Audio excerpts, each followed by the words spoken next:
This is the bed unit here. When it's as a couch, it's like that. Storage underneath. And that just slides out and you make up your bed. I think this is that's just sitting there. So that just comes out. I'm going to remove all the door covers here right now, just to get them out of the way so they don't get damaged in case I have to reuse them or whatever. I think the way they've got this done, so there's the kitchen unit, the sink and all that stuff. Then they tie all this in. So everything's tied in together just to add stability to the trailer, to the shell. So it ties into this other one here, which again ties in, butts up to the, this is the right next to the fridge, and then there's the shower unit and all that stuff. So it's all pretty much tied in together just to keep the trailer from wiggling around too much. Okay, so the screws are out on that panel. It'll just, yeah, so they just have them sitting there. This stuff actually doesn't look half bad when it's nice and bright white. Now this bottom piece here, I see it's got screw holes along here. There's no screws in them. Somebody must have needed it for access before. So that's just a piece of plywood just there like that. Probably had to access the piping or whatever underneath. All the pipes and wires run along the perimeter. Water pumps over there. Okay, so with that covering off, I think the only way this is attached, there's two screws there into that side panel. Same thing on this side, and then probably just all along the floor. Again, that piece running along the floor has got a lot of water damage to it. So I'll just get the crowbar out again and go to town. And there's also those brackets there. They've got those little L-shaped metal brackets, so one screwing into the post going up and one into the floor, one there and one there. And chances are on the back there's going to be a little lip on the wall for that back to rest on, as was with the other cabinets. Actually, in addition to those two there, there's also two on the side piece screwing into the side wall too. Probably the same on the other side. So for those of you thinking to buy a trailer and use it in the condition that it is in, definitely check like for wood rot. Like this is all water damage all along the edge here. My intention was I was going to replace this stuff anyway, so it doesn't really matter one way or the other. I wanted to get rid of the wall coverings and the cabinets and replace them with whatever I wanted. But if you are thinking of buying one to use as is, pay careful attention, like to rust on all the hardware and rotten wood around the corner, in the corners and down along the floor and stuff like that. That'll give you a good indication of how much damage there is.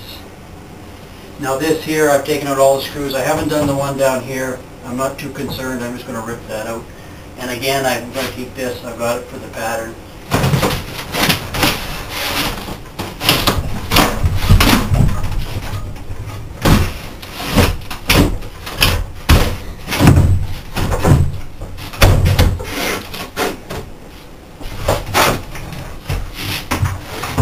Okay, so that one piece stayed on the floor. I'll just take the crowbar to that now. And this one can go out. So I don't know, I think you can see there like all this flimsy stuff on the corners, but that's all water damage, rot, mold.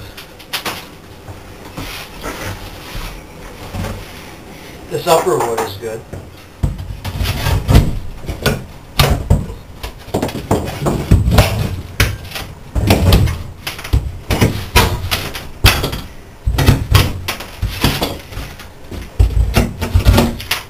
Hopefully the floor will be okay underneath. I just read a post on Fibreglass RV in regards to a 16-foot scamp, but I guess they do it in sections. And if you do remove the floor and have to replace, you just do one section at a time. Otherwise, because that's the support, it's all tied in together when it ties into the frame. So if you took the whole floor out, the whole shell would fall down to the ground. So I'm thinking it's the same on these. For these side ones, I'm looking there, I see two screws there, so they probably got a piece of plywood lip on the edge of the frame that they'll screw into. And then again on the floor, not sure, there might be some screws going into the side cabinets, I'm not sure. And on the other side here with the shower, there's screws there, maybe down there too. and along the floor on the inside, and maybe into the cabinet here. Okay, so I've got these two out here. I didn't bother with the floor. There, that pretty much will pull out. There's probably some here, but they're probably coming through from the other side. I'd have to take the fridge out or the furnace to access them. I'm just going to snap them off.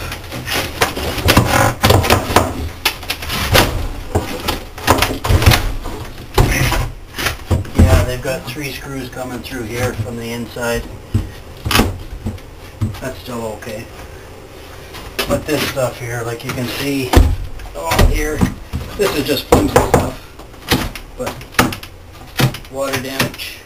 Here's the other side by the kitchen cabinets. So there are screws going into there. I didn't bother with the floor again. It's all rotten. There we go.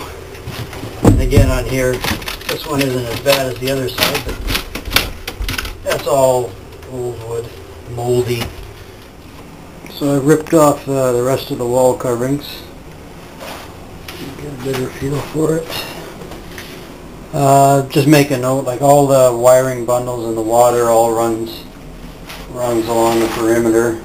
There's your water pump and this, and then you can see with the other wiring, this is just where they splice off. There's your license plate light.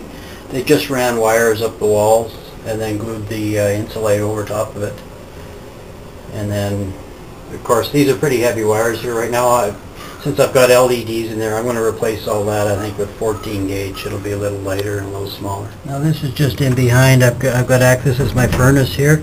So I've got access to right now, but I'm just looking down here, like all this stuff on the floor. Oh, that's all water rot. This is just thin plywood, but that's all water rot, so that's all going to be replaced. And then I see here they've got my 120 wires running up, like again, one probably going directly to the fridge and the other one running over to the other outlets. Actually, they probably got one going into the fridge and then it comes out of the fridge again and continues on around to the other side of the trailer, all on one circuit.